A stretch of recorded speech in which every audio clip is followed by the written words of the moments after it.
नमस्कार, आप देख रहे हैं देश का सबसे पहला समझाने वाला बुलेटिन खबर तो समझिए। मैं हूं आपके साथ शुभी मिश्रा। इस प्राइम टाइम बुलेटिन में हम आपको दिन भर की सबसे चर्चित और असरदार खबरें दिखाते हैं और उन्हें आसान भाषा में विस्तार से समझाते भी हैं। तो आइए सबसे पहले नजर डालते हैं आज की 4 बड़ी खबरों पर शॉर्ट में। उसके बाद एक एक करके पूरी कहानी को समझेंगे। देखिए, विदेश में सरकारी बाबू कैसे होगा काम, ये एक बड़ा प्रश्नवाचक चिन्ह है। जितने आईएएस आईपीएस हैं वो सभी इस वक्त छुट्टी पर, महीनों की छुट्टी पर चले गए। कुशवाहा के लिए आरएलएम के 3 विधायकों का क्या संदेश है, ये समझिए। एक तस्वीर साझा की गई है जिसको लेकर चर्चा हो रही है। अशोक चौधरी की डिग्री पर सियासत को आप समझिए और साथ ही साथ एक सावधान करने वाली खबर भी आपको बताएंगे। समझिए कि बोर्डसी क्यों बन जा रही है मौत की वजह। तो आइए शुरू करते हैं हमारा ये खास बुलेटिन खबर तो समझिए। पूरा विश्व नए साल के स्वागत और 2025 को खुशी खुशी विदा करने की तैयारी में है और इस समय बिहार के आईएएस आईपीएस अधिकारी भी पीछे नहीं हट रहे। 2025 के अंत और नए साल को देखते हुए बिहार के कई आईएएस और आईपीएस विदेश दौरे पर हैं। कई आईएएस और आईपीएस दिसंबर महीने में छुट्टी पर हैं। आरजेडी और कांग्रेस के नेता इन सरकारी बाबुओं के विदेश टूर पर सवाल खड़े कर रहे हैं, तो बीजेपी और जेडीयू के नेता सरकार के साथ आईएएस और आईपीएस का बचाव कर रहे हैं।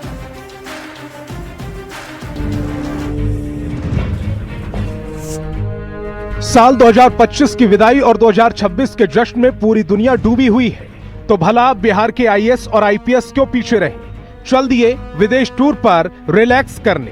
कोई मलेशिया, कोई थाईलैंड, तो किसी को अमेरिका पसंद है। इतना ही नहीं, कुछ तो ऐसे भी हैं जो एक ही ट्रिप में 3 देशों की सैर पर हैं। दिसंबर महीने में 17 आईएएस अधिकारियों ने छुट्टी ली, जिनमें ज्यादातर युवा हैं, और 9 ऐसे आईएएस हैं जो बिना पत्नी के यात्रा पर हैं। इन अधिकारियों की लिस्ट में पहली पसंद है अमेरिका। 12 में से 5 आईएएस अमेरिका गए, जबकि दूसरे नंबर पर 4 आईएएस इंडोनेशिया गए।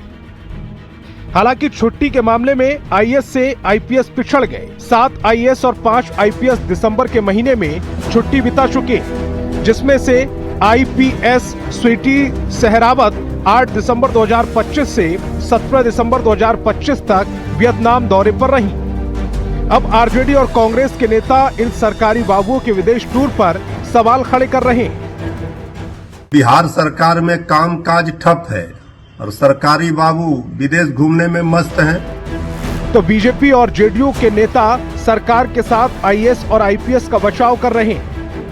विपक्ष को पहले यह तय कर लेना चाहिए कि उन्हें सरकार चलवानी है या अफवाहें फैलानी है। भाई, हर किसी का निजी जीवन है। निजी जीवन में कोई कहीं भी जा सकता है, आ सकता है।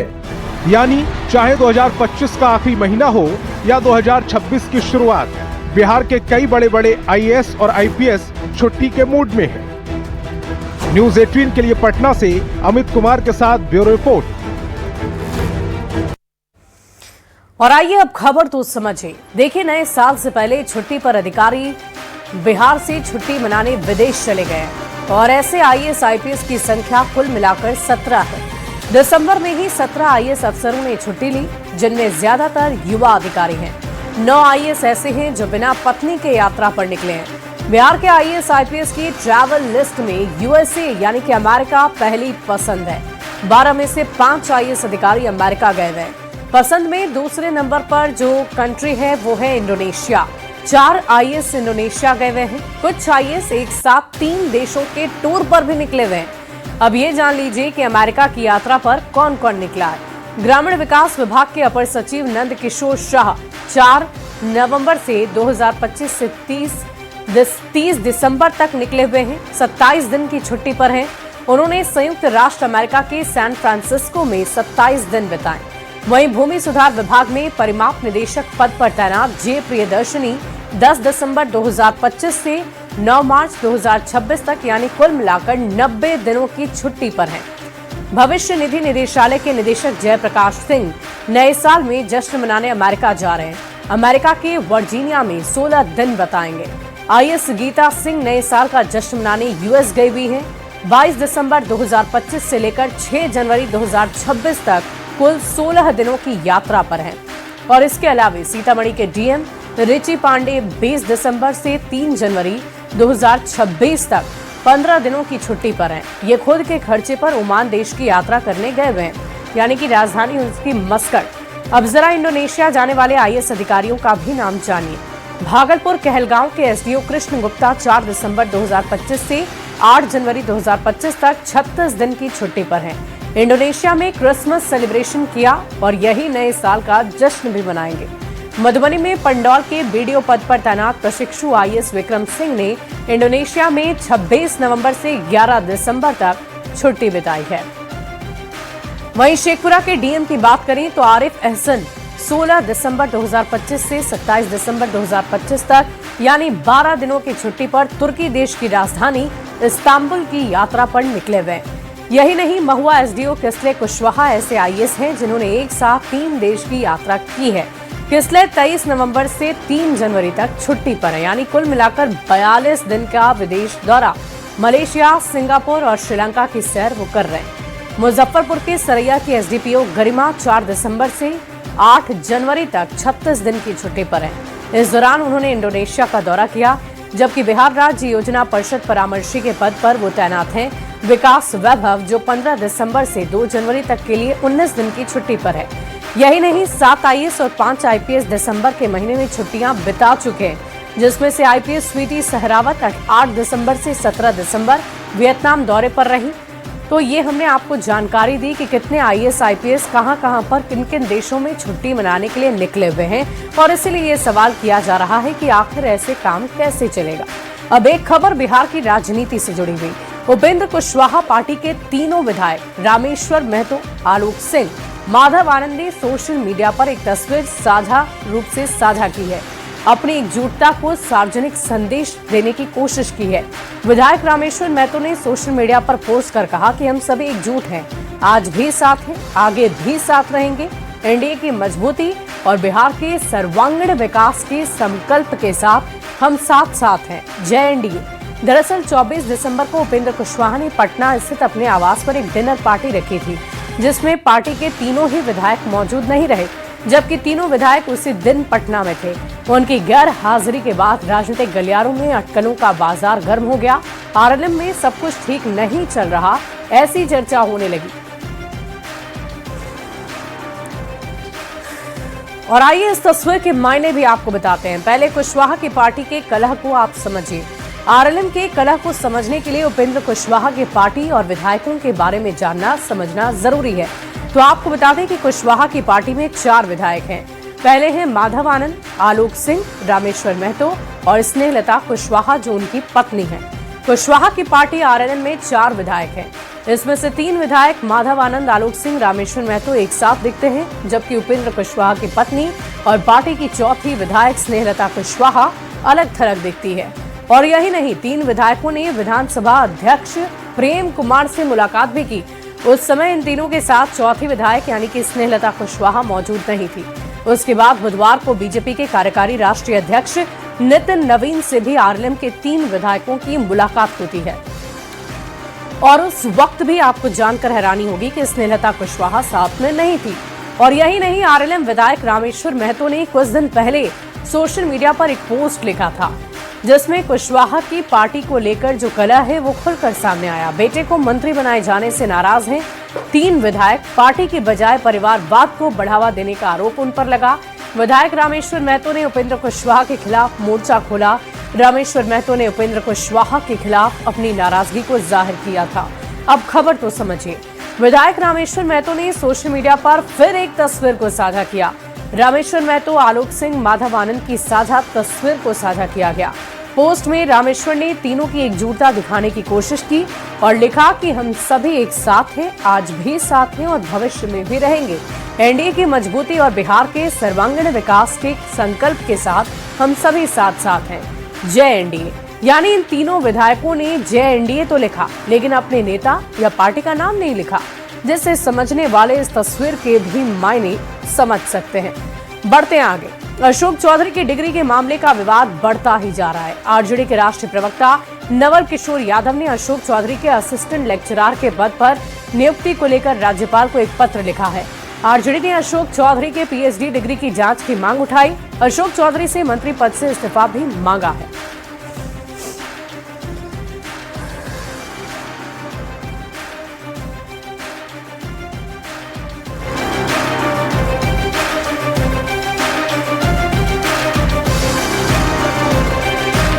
और आइए अब खबर तो समझिए। बिहार सरकार में मंत्री हैं अशोक चौधरी।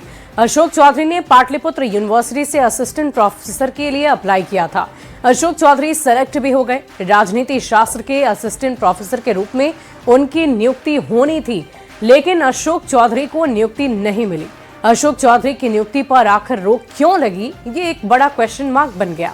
नाम में गड़बड़ी और प्रमाण पत्रों में कमी, शिक्षा मंत्री ने इस बात की चर्चा की। खुलेआम उन्होंने प्रेस कॉन्फ्रेंस में यह कहा कि इस मामले को लेकर जांच पड़ताल की जा रही है। आयोग के पास मामला भेजा गया है और जांच के बाद ही फैसला लिया जाएगा। अब इस मामले को आरजेडी के नेता सियासी मुद्दा बना रहे हैं। आरजेडी के नवल किशोर यादव ने राज्यपाल को एक पत्र लिखा है। अशोक चौधरी के डिग्री की जांच की मांग की है और यही नहीं, आरजेडी ने अशोक चौधरी से मंत्री पद से इस्तीफे की मांग की है। मतलब ये साफ है कि आरजेडी की ओर से इस मुद्दे पर सरकार को घेरने की कोशिश भविष्य में भी होगी। बढ़ते हैं आगे। देखिए, एक सावधान करने वाली खबर की चर्चा हम बार बार कर रहे हैं। गया जी में एक बार फिर बोरसी से निकलने वाले धुएं से दम घुटने से एक ही परिवार के 3 लोगों की मौत हो गई। मृतक में नानी, नाती और नतनी की दम घुटने से मौत हो गई, जबकि बच्चों की मां बाल बाल बच गई।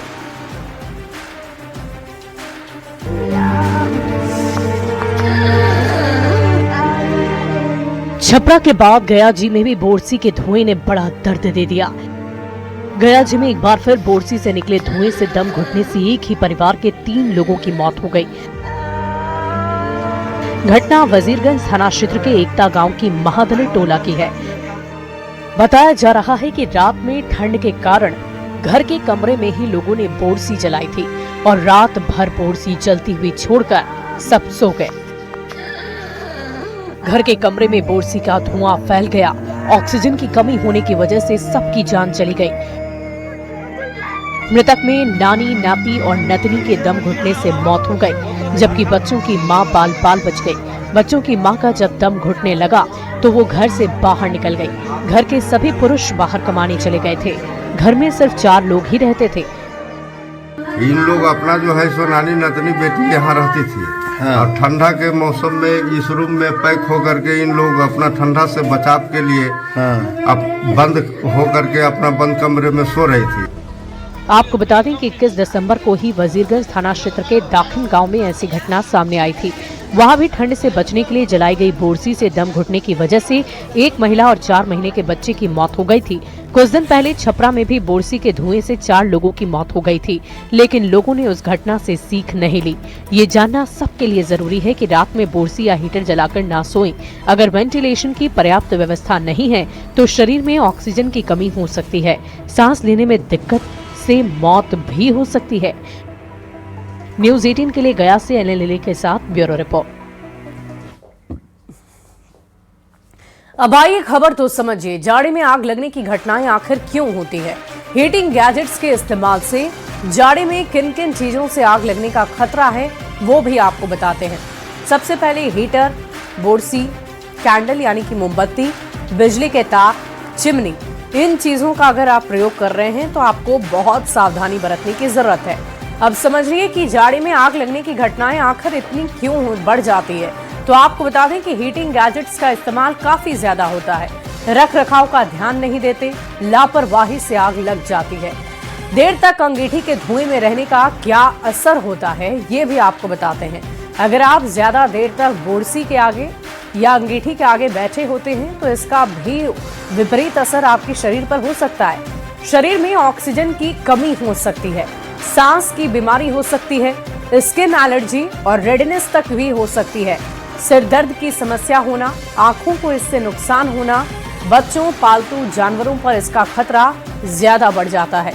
दम घुटने से बेहोशी और मौत तक हो सकती है और इसीलिए डॉक्टर्स भी कहते हैं कि बोरसी जलाते समय आपको सावधानी बरतने की जरूरत है। इस दौरान आपको खास ख्याल रखना है कि वेंटिलेशन यानी कि आसपास खिड़की हो, हवा आने जाने की मुकम्मल व्यवस्था हो, ऐसी जगह पर आप बोरसी जलाएं। अंगीठी से कुछ दूरी बनाकर रखें, बिल्कुल करीब जाकर ना बैठें। आसपास प्लास्टिक का कपड़ा ना रखें। बच्चे और पालतू जानवर से आप दूर रखें खुद को। सोने से कुछ देर पहले बोरसी को आप जरूर बुझा लें। कई बार हमने देखा है इस तरह की खबरें जब भी आती है, लोग अपने कमरे में ही उस बोरसी को रखकर सो जाते हैं। सोते समय कभी भी आपको बोरसी नहीं जलाना है, अंगीठी नहीं जलानी है। अब समझिए कि ये मौत की वजह कैसे बन जाती है। देखिए, लोगों में जागरूकता का अभाव है। लोग नहीं जानते हैं कि बोरसी से भी जान जा सकती है।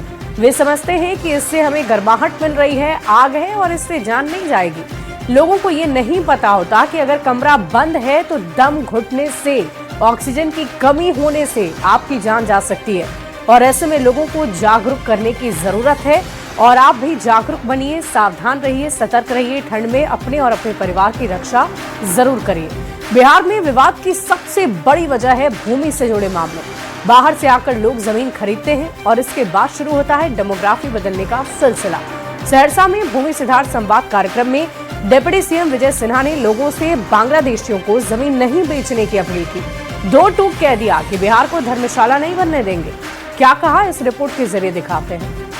कोई बांग्लादेशी या घुसपैठिया जमीन नहीं खरीदे, ये सुनिश्चित करना हर लोगों की जिम्मेवारी है। बांग्लादेशी घुसपैठियों से सतर्क करते ये हैं बिहार के डिप्टी सीएम विजय सिन्हा। मौका था सहरसा में भूमि सुधार से जुड़े संवाद कार्यक्रम का। ऑडिटोरियम में डिप्टी सीएम के साथ अधिकारियों की पूरी टीम मौजूद थी। सामने बैठे थे फरियादी जो अपनी समस्या के समाधान की आस में आए थे। डिप्टी सीएम ने कार्यक्रम के दौरान लोगों से खुलकर अपील की। डिप्टी सीएम ने कहा कि बिहार धर्मशाला नहीं बनेगा। उन्होंने जमीन बिहार के लोगों से ही बेचने की अपील की।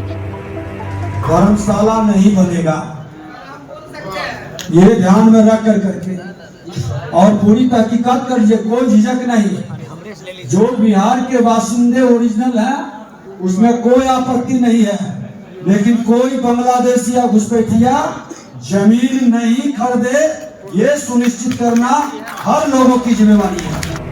भूमि सुधार पर संवाद कार्यक्रम में सदर अंचल कहरा और नवहट्टा अंचल से अधिक शिकायतें आई। पूर्णिया के एक कारोबारी ने सलखुआ अंचल की जमीन को लेकर भू माफिया पर रंगदारी मांगने का आरोप लगाया, जिस पर डिप्टी सीएम ने रंगदारी मांगने वालों को कड़ी चेतावनी भी दी है। साथ ही अधिकारियों को भी किसी आदेश को लेकर उच्च अधिकारियों से विमर्श की सलाह दी है। जरूर अपने से एक चेयर ऊपर वाले से विमर्श जरूर करिए, वो भी अपने से ऊपर से हो सकता है। सब चीजें ज्ञाता तो हम नहीं रहे। ये डाउटफुल केस लगा था हमको सर, दखल कब्जा में स्पष्ट नहीं हो रहा। एक बार संपर्क करने में क्या आ रही है। विशेष गहन भू निरीक्षण यानी SIR को लेकर बिहार के साथ देश भर की सियासत गरमाई है। घुसपैठिया भगाओ का मुद्दा हावी है। बिहार सरकार की ओर से घुसपैठियों की पहचान करने को लेकर कार्रवाई जारी है। अधिक दाम पर जमीन खरीदकर घुसपैठिए स्थानीय बन जाते हैं और फिर समाज के साथ सत्ता में भी दखल देना शुरू कर देते हैं।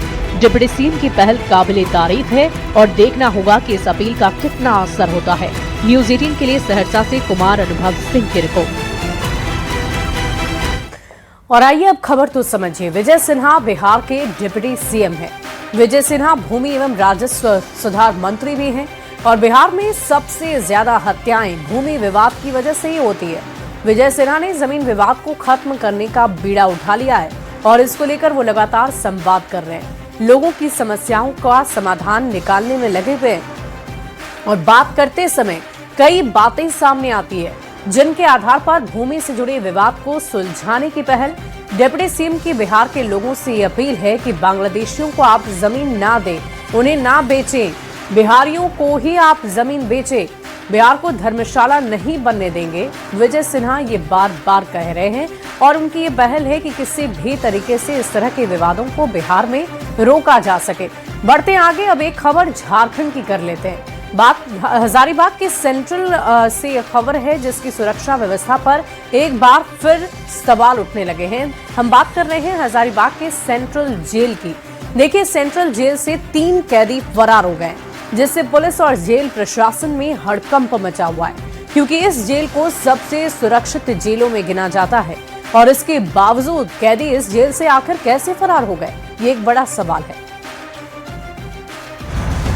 हजारीबाग जेल से 3 कैदी फरार, जेल में सुरक्षा व्यवस्था पर सवाल। बड़ा सवाल, कैसे लांघी सुरक्षा दीवार। जी हां, हजारीबाग सेंट्रल जेल एक बार फिर से सुर्खियों में है। देश की सबसे सुरक्षित जेलों के लिस्ट में शामिल हजारीबाग स्थित लोकनायक जयप्रकाश नारायण केंद्रीय कारा से एक बार फिर से कैदी फरार होने की बात सामने आई है। जानकारी के मुताबिक जब जेल में बंद कैदियों की गिनती हुई तो 3 कैदी कम पाए गए। शुरुआत में जेल कर्मियों को लगा कि तीनों कैदी जेल परिसर में कहीं होंगे। हालांकि जब और इस बीच पटना पुलिस का बड़ा दावा, पटना में अपराध के आंकड़ों में भारी गिरावट देखने को मिली है। 2024 की तुलना में 2025 में कुल संज्ञेय अपराध 8.3% घटे हैं। हत्या में 34.8% की कमी, डकैती में 52.9% की कमी, लूट में 45.4% की कमी। और इस पूरी खबर के लिए जानकारी के साथ न्यूज 18 संवाददाता अमित हमारे साथ फोन लाइन पर हैं। अमित, क्या जानकारी है? देखिए, ये दावा जो है वो पटना पुलिस की तरफ से किया गया है और इस दावे में जो आंकड़े दिखाए गए हैं और उसके अनुसार जो अपराध की श्रेणी है, विभिन्न श्रेणी में जो है वो पहले की तुलना यानी 2024 की तुलना में 2025 में वो कमी बताई जा रही है। और चाहे वो हत्या का मामला हो, लूट का मामला हो या चोरी की घटना हो, तमाम जो अपराध है श्रेणी के अलग अलग श्रेणी के सभी में जो है कमी जो है वो दिखाई गई है। तो फिलहाल जो है ये दावा जो है वो पटना पुलिस का है और पटना पुलिस ने ये दावा किया है। वाकई अमित, ये एक अच्छी खबर है बिहार वासियों के लिए, जहां आपराधिक घटनाओं में कमी की चर्चा की जा रही है। जो आंकड़े हैं वो ये दिखा रहे हैं, ये दर्शा रहे हैं कि आपराधिक घटनाओं में कमी आई है। बहुत बहुत शुक्रिया अमित हमारे साथ जुड़ने के लिए, तमाम जानकारी के लिए। और हमारे इस स्पेशल बुलेटिन में अभी के लिए बस इतना ही। आप बने रहे न्यूज 18 बिहार झारखंड के साथ।